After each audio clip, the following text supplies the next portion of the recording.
നിരവധി ശ്രദ്ധേയ സിനിമകളുടെ ഭാഗമായിട്ടുള്ള നടനും നിർമ്മാതാവുമാണ് Nazar Latheef. Sunday holiday, one തുടങ്ങിയ സിനിമകളിൽ ശ്രദ്ധേയ വേഷങ്ങളിൽ അദ്ദേഹം എത്തിയിട്ടുണ്ട്. അദ്ദേഹം ആദ്യമായി സ്വതന്ത്ര നിർമ്മാതാവായ ചിത്രമായിരുന്നു ആഷിഖ് വന്ന ദിവസം. പ്രിയാമണി നായികയായ ചിത്രത്തിൽ കേന്ദ്ര കഥാപാത്രത്തെ അവതരിപ്പിച്ചത് ഇദ്ദേഹം തന്നെയായിരുന്നു.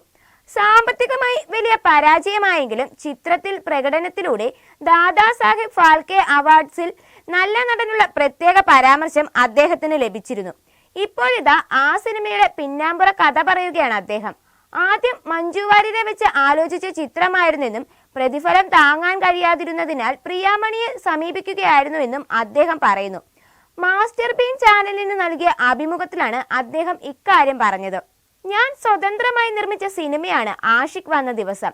അതിൽ ഞാനും പ്രിയാമണിയുമാണ് പ്രധാന കഥാപാത്രങ്ങളെ അവതരിപ്പിച്ചത്. ക്രിഷ് കൈമൽ എന്നൊരാൾ നല്ലൊരു കഥയുമായി വന്നു. അങ്ങനെ ചെയ്തതാണ്. എനിക്ക് ഉടനീളമുള്ള നല്ലൊരു കഥാപാത്രമാണ് തന്നത്. ഞാൻ സിനിമയ്ക്ക് വേണ്ടി 10-12 കിലോയൊക്കെ കുറച്ചു. എന്റെ കഥാപാത്രത്തിന്റെ മരുമകളായിട്ടായിരുന്നു പ്രിയാമണി. 2 മക്കളൊക്കെ ഉള്ള ഒരു കഥാപാത്രം. മകൻ അഫ്ഗാനിസ്ഥാനിൽ ജോലിക്ക് പോയി. അവിടെ നിന്ന് തീവ്രവാദികൾ പിടിച്ചുകൊണ്ടു പോയിട്ട് അവനെ തിരികെ എത്തിക്കാൻ അച്ഛൻ നടത്തുന്ന ഓട്ടമായിരുന്നു ചിത്രത്തിന്റെ കഥ. ഞാൻ അതിൽ അഭിനയിച്ചില്ല, ജീവിച്ചു. അതിന്റെ ഗുണമുണ്ടായി. 4 ഇന്റർനാഷണൽ അവാർഡുകൾ ലഭിച്ചു. നോമിനേഷനുകളിൽ വന്നു. അത് സാമ്പത്തികമായി നേട്ടമായില്ല, എങ്കിലും ഒരു കലാകാരൻ എന്ന നിലയിൽ വലിയ തൃപ്തി നൽകിയിട്ടുണ്ട് അതെനിക്ക്. പ്രിയാമണി നല്ലൊരു ആർട്ടിസ്റ്റാണ്, നല്ലൊരു മനുഷ്യനാണ്. എനിക്ക് അവരെ കൊണ്ട് ഒരു ബുദ്ധിമുട്ടും ഉണ്ടായിട്ടില്ല. അവർ ഇവിടെ വന്നു. കല്യാണം കഴിഞ്ഞതിന്റെ പിറ്റേ ആഴ്ചയായിരുന്നു ഷൂട്ടിംഗ്. വളരെ സത്യസന്ധമായി അഭിനയിച്ചു. അതുകൊണ്ട് ഇന്നും നല്ലൊരു ബന്ധം അവരുമായുണ്ട്. നല്ലൊരു വ്യക്തിയാണ് അവർ. അവർക്ക് നായകനൊന്നും പ്രശ്നമായിരുന്നില്ല. അവരോട് കഥ പറഞ്ഞു, ഇഷ്ടപ്പെട്ടു, ചെയ്യാമെന്ന് പറഞ്ഞു. പ്രിയാമണി വളരെ നല്ലൊരു തുകയ്ക്ക് വന്ന് അഭിനയിച്ചു. അവർ പൊതുവെ വാങ്ങുന്നതിന്റെ ഒരു 25% എന്റെ അടുത്തുനിന്ന് വാങ്ങിച്ചോളൂ. അതിൽ സന്തോഷമുണ്ട്. ഇപ്പോഴും ഒരു സൗഹൃദമുണ്ട്. സഹോദരി ബന്ധം ഇന്നും നിലനിൽക്കുന്നുണ്ട്. ആദ്യം നായികയായി ഞങ്ങൾ ഉദ്ദേശിച്ചിരുന്നത് മഞ്ജു വാര്യരെയായിരുന്നു. മഞ്ജുവിനെ 1-2 തവണ ഞാൻ വിളിച്ചു. ഡയറക്ടറും വിളിച്ചു സംസാരിച്ചു. അവർക്ക് ചെയ്യണമെന്ന ആഗ്രഹമുണ്ടായിരുന്നു. പക്ഷെ തിരക്കായിരുന്നു. അവർ പറഞ്ഞ പ്രതിഫലം നമുക്ക് താങ്ങാനും പറ്റാത്തതായിരുന്നു. അവർ അതിന് അർഹതപ്പെട്ടവർ തന്നെയാണ്. മലയാളത്തിലെ ലേഡി സൂപ്പർ സ്റ്റാർ തന്നെയാണ്.